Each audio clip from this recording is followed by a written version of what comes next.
Ahora empezamos a tener algunos indicios del comportamiento electoral.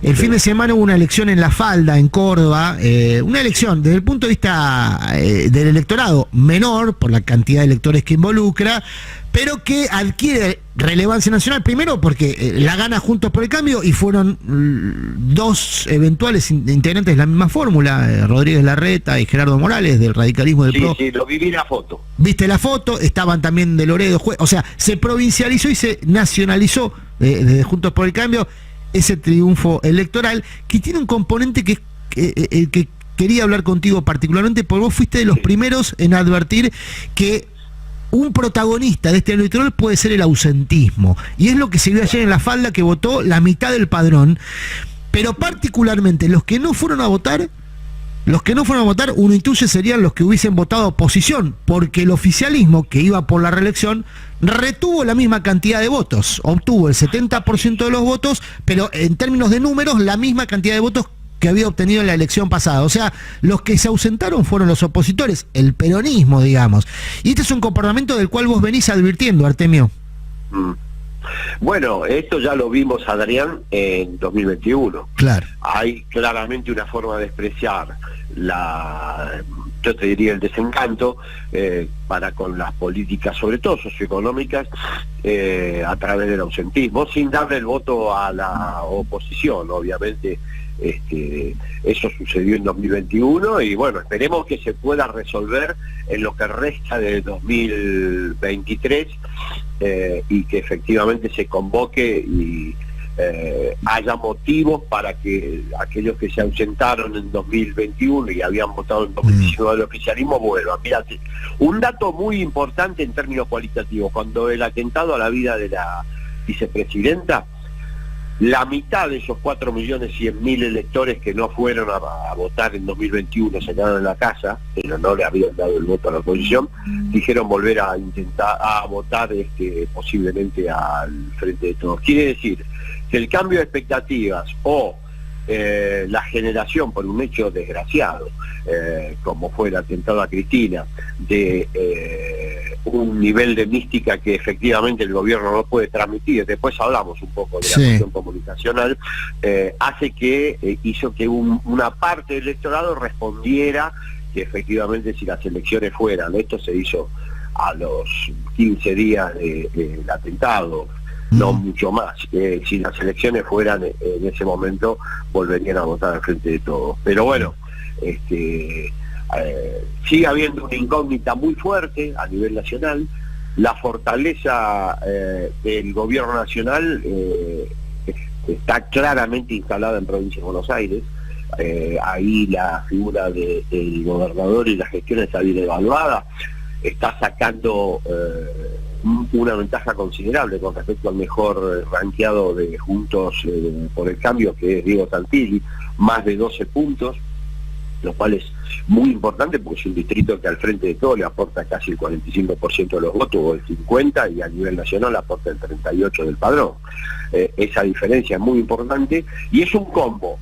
Axel muy bien evaluado, la gestión bien evaluada, pero al mismo tiempo no olvidemos que ahí hay un drenaje de votos de la oposición conservadora hacia la ultraderecha, o como quieras llamarlo, caracterizarlo como quieras, a el espacio que ocupa José Luis Espert y eventualmente el candidato que determine Milei. Nosotros hicimos un ensayo con la consultora junto a la gente de proyección y en el caso de que fuera Burlando ya arranca midiendo cerca de 10 puntos.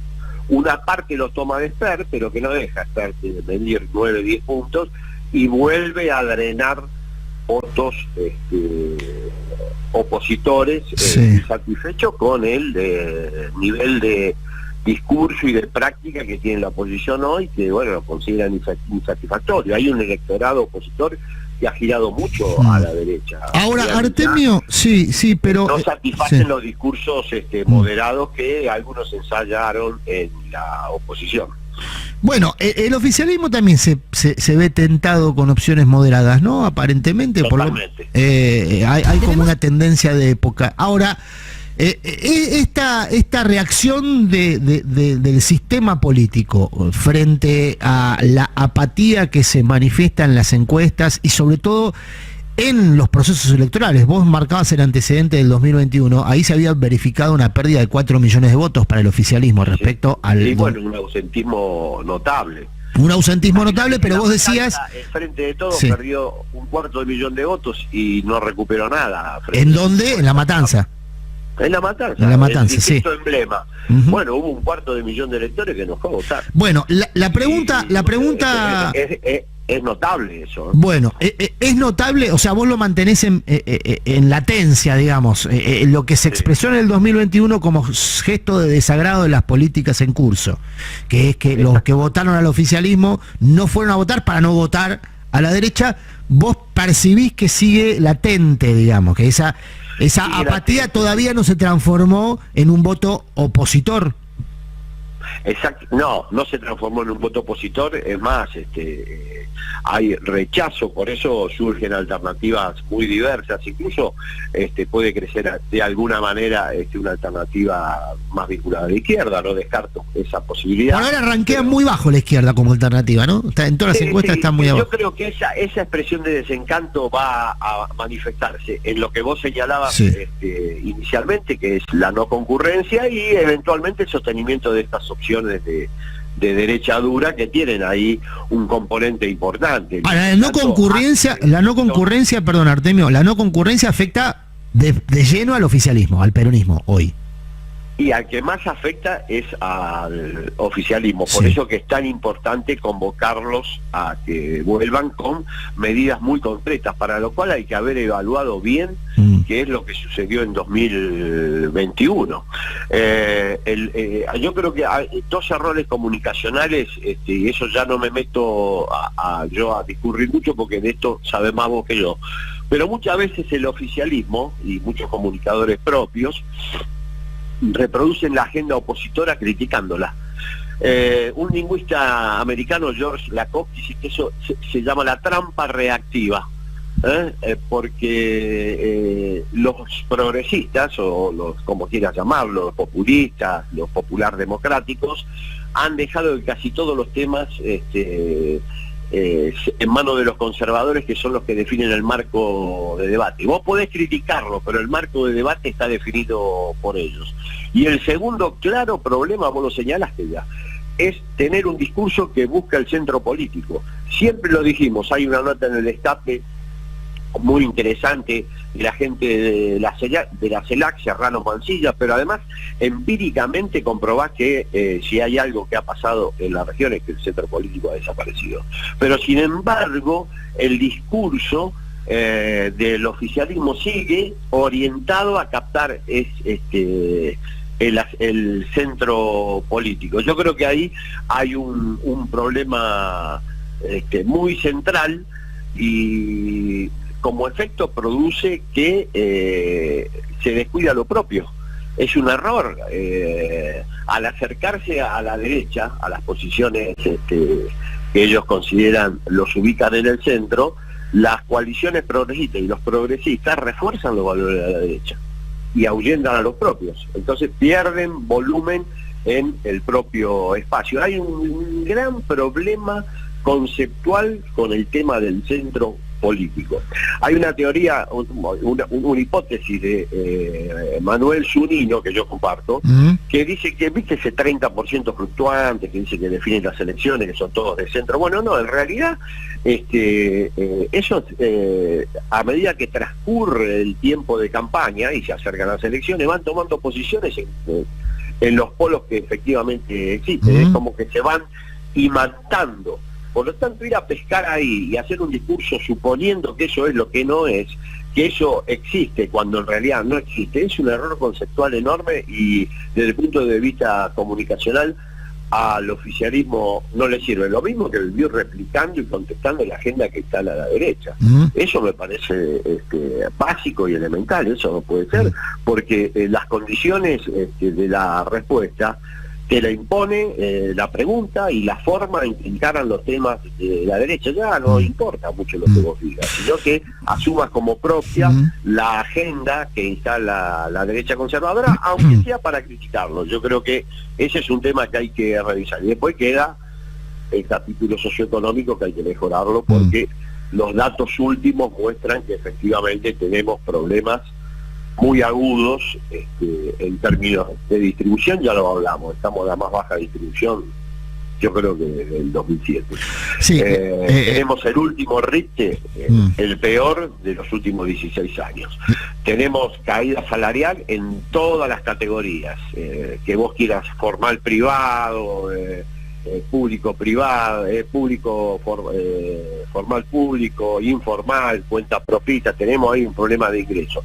A punto tal es el problema que vos fijate que en la página del Ministerio de Desarrollo Productivo, el salario promedio en Argentina hoy, formal y privado, es de 161.939 pesos. Bueno, la canasta de pobreza para 4 personas, según el último relevamiento del INDEC, es de 163.538 pesos. No olvidemos que subió 7.2% en el último mes medido. O sea que estoy hablando de salarios formales, públicos y privados, y con datos siempre oficiales. Acá no hay ningún relevamiento propio, nada que ver. Lo mismo que el RIT, vos lo vas a ver claramente y te vas a dar cuenta que en la serie hoy está en 201.580.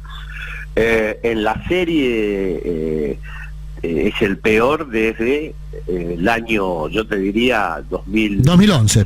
2007-2008 fue el pico, y después el actual está a niveles en términos reales, a niveles de la convertibilidad, en términos reales. Exactamente, y la participación de los trabajadores, bueno, del 54% que dejó Cristina Kirchner, estamos en el 43.6, cuando se fue Macri estábamos en el 46.5.